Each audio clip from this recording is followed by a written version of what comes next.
ಕನ್ನಡ ರಾಜ್ಯೋತ್ಸವದ ಶುಭಾಶಯಗಳು.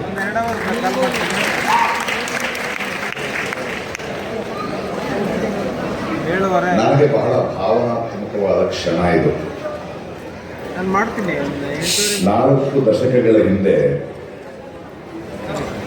ಕಾಲೇಜಿನಲ್ಲಿ ಕಾಮರ್ಸ್ ಓದ್ತಾ ಇದ್ದೆ, ಸೆಂಟ್ ಜೋಸೆಫ್ ಕಾಲೇಜ್ ಕಾಮರ್ಸ್. ಯಾಕೋ ಬ್ಯಾಂಕ್ ಮ್ಯಾನೇಜರ್ ಆಗ್ಬೇಕು ಅಂತ ಅನಿಸ್ಲಿಲ್ಲ, ಏನ್ ಮಾಡ್ಬೇಕು ಗೊತ್ತಿರಲಿಲ್ಲ. ನಾಟಕ ನಟನೆ ಒಂದು ಸ್ವಲ್ಪ ಮಾಡ್ತಿದ್ದೆ, ಏನೂ ಗೊತ್ತಿಲ್ಲದೆ ನಡ್ಕೊಂಡು ಕಲಾಕ್ಷೇತ್ರಕ್ಕೆ ಬಂದೆ. 4 ದಶಕಗಳ ಹಿಂದೆ ಇದೇ ಕಲಾಕ್ಷೇತ್ರದ ಮೆಟ್ಟಿಲು ಕುತ್ಕೊಂಡು ಏನು ಮಾಡಬಹುದು ಅಂತ ಕನಸು ಕಾಣ್ತಾ ಇದ್ದೆ. ಅಲ್ಲಿ ಮೇಲ್ಗಡೆ ನಿದ್ದೆ ಮಾಡ್ತಿದ್ದೆ, ಮಧ್ಯಾಹ್ನ ಯಾವ್ದಾದ್ರು ನಾಟಕ ನಡೀತಿದ್ರೆ ಊಟ ಮಾಡ್ತಿದ್ವಿ, ಇದ್ಗಡೆ ಗ್ರೀನ್ ರೂಮ್ ಮಾಡ್ಕೊಡ್ತಿದ್ವಿ.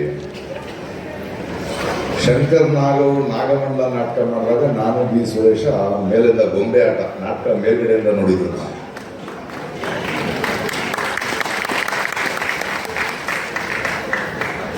ಕನ್ನಡ ಸಾಹಿತ್ಯ, ಅದರ ವೈಶಿಷ್ಟ್ಯ, ಹಲವು ನಾಟಕಗಳು, ಹಲವು ಅನುಭವಗಳು, ಕನ್ನಡ ಅಂದ್ರೆ ಏನು, ಕನ್ನಡದ ಶ್ರೀಮಂತಿಕೆ ಏನು ಅಂತ ನಾನು ಕಲಿತಿದ್ದು ಈ ಕಲಾಕ್ಷೇತ್ರದಿಂದ.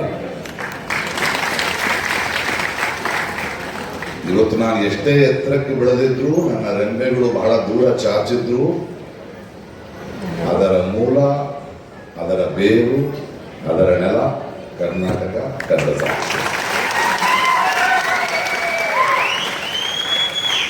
ಅಂಥ ಒಂದು 4 ವರ್ಷಗಳ ನಂತರ ಇದೇ ಕಲಾಕ್ಷೇತ್ರದಲ್ಲಿ 4 ದಶಕಗಳ ನಂತರ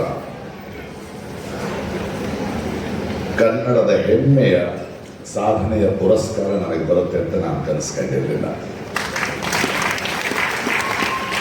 ಆದರೆ ಆ ಸಾಧನೆಯ ಈ ಪುರಸ್ಕಾರ ಅದು ನನ್ನ ಪ್ರತಿಭೆಗೆ ಸಿಕ್ಕಿದ್ದು ಅಂತ ನಾನು ಅನ್ಕೊಳ್ಳಲ್ಲ. ಈ ನಡೆದು ಬಂದ ದಾರಿಗೆ ಕಾರಣವಾದ ಕನ್ನಡ ಸಾಹಿತ್ಯ ಇರ್ಬೋದು, ನನ್ನ ಮೇಷ್ಟ್ರಿಗಳಿರ್ಬೋದು, ನನ್ನ ನಾಟಕಗಳಿರ್ಬೋದು, ನನ್ನ ರಂಗಭೂಮಿ ಇರ್ಬೋದು, ಮತ್ತು ನನ್ನನ್ನು ಪ್ರೀತಿಸಿದ ನೀವೆಲ್ಲರೂ ಇರ್ಬೋದು. ಯಾಕಂದರೆ ಯಾವುದೇ ಒಬ್ಬ ಕಲಾವಿದ, ಒಬ್ಬ ನಾಯಕ ಅವರ ಪ್ರತಿಭೆಯಿಂದ ಬೆಳೆಯಲ್ಲ, ಜನರ ಪ್ರೀತಿಯಿಂದನೇ ಬೆಳೆಯೋದು.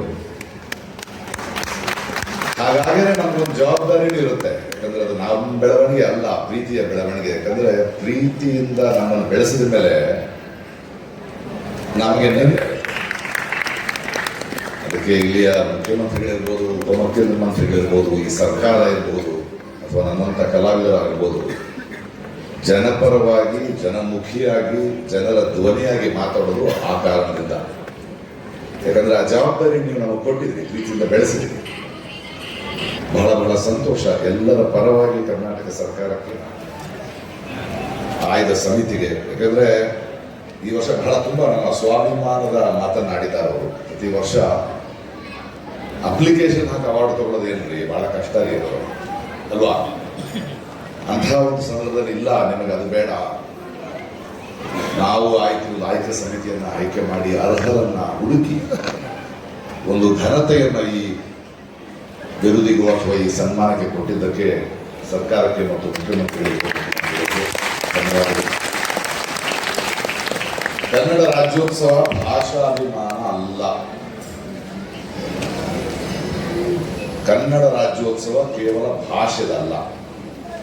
ಒಂದು ಸ್ವಲ್ಪ ನಮಗೆ ಗೊತ್ತಾಗ್ತಿಲ್ಲ, ಭಾಷಾಭಿಮಾನ ಕನ್ನಡ ಮಾತಾಡೋದಲ್ಲ. ಕನ್ನಡ ಅಂದ್ರೆ ಭಾಷೆಗೇನಿದೆ, ಭಾಷೆ ಬರೀ ಸೌಂಡ್ ಅಷ್ಟೇ, ಶಬ್ದ ಅಷ್ಟೇ. ಅದರ ಗರ್ಭದಲ್ಲಿ ಏನಿದೆ, ಅದರ ಭಾವ ಏನು, ಕನ್ನಡದ, ಕರ್ನಾಟಕದ ಈ ಸಂಭ್ರಮದ ಗರ್ಭದಲ್ಲಿರುವ ಭಾವ ಬಸವಣ್ಣ.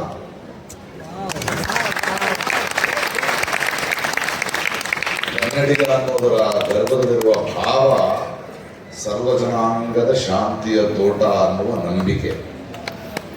ಅದು ಕುವೆಂಪುರವರ ವಿಶ್ವಮಾನವ ಸಂದೇಶ. ಕನ್ನಡ ಭಾಷೆಯನ್ನ, ಕರ್ನಾಟಕವನ್ನ, ಕನ್ನಡ ರಾಜ್ಯೋತ್ಸವವನ್ನು ನಾವು ಆಚರಿಸ್ತಿದ್ದೀವಿ ಅಂದ್ರೆ ನಮ್ಮ ನೆಲದಲ್ಲಿ ಸಹಿಷ್ಣುತೆಗೆ, ಎಲ್ಲ ಧರ್ಮವನ್ನ, ಎಲ್ಲರನ್ನ ಅಪ್ಪಿಕೊಳ್ಳುವ ನಮ್ಮ ಸೃಜನತೆಗೆ ನಮ್ಮ ಹಿರಿಯರು ಬರೆದಂತಹ ದೊಡ್ಡ ದೊಡ್ಡ ಮಾತುಗಳಿಗೆ ಅದನ್ನು ಸಂಭ್ರಮಿಸೋದು, ಆ ಸಂಭ್ರಮ ನಡೀಲಿ. ಯಾಕಂದ್ರೆ ಕನ್ನಡಿಗ ಅನ್ಕೊಳ್ಳೋದು, ಕನ್ನಡದ ಭಾಷೆ ಬಗ್ಗೆ ಪ್ರೀತಿ ಇರೋದು ಅಹಂಕಾರ ಅಲ್ಲ. ಅದು ಕರ್ನಾಟಕಕ್ಕೆ, ಕನ್ನಡಕ್ಕೆ ಇರುವಂತಹ ವೈಶಿಷ್ಟ್ಯತೆ ಬಗ್ಗೆ ಇರುವ ನಮ್ಮ ಸಂಭ್ರಮ ಅಲ್ವೇ.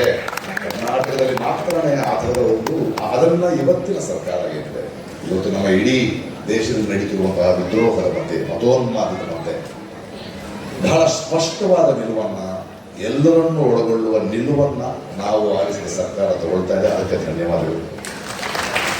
ಇದು ಕರ್ನಾಟಕದ ಸರ್ಕಾರ, ಕನ್ನಡದ ಸರ್ಕಾರ. ಕೊನೆ ಮಾತಿಷ್ಟೇ, ನಮ್ಮ ಮುಂದಿನ ಯೋಚನೆ ಏನಿರಬೇಕು ಅಂದ್ರೆ ನಮ್ಮ ಕುವೆಂಪುರವರ ಮಾತುಗಳಲ್ಲಿರೋದು. ಅಂದ್ರೆ ಸರ್ವಜನಾಂಗದ ಶಾಂತಿಯ ತೋಟದಲ್ಲಿ 100 ಮತದ ಹೊಟ್ಟ ತೂರಿ ಎಲ್ಲ ತತ್ವದೆಲ್ಲೆ ಮೀರಿ ನಿರ್ದಿಗಂತವಾಗೇರಿ ವಿಶ್ವಮಾನವರಾಗಬೇಕು. ಆ ವಿಶ್ವಮಾನವ ಸಂದೇಶವನ್ನು ನಾವು ಸಂಭ್ರಮಿಸುವುದೇ ಕನ್ನಡವನ್ನು ಸಂಭ್ರಮಿಸೋದು.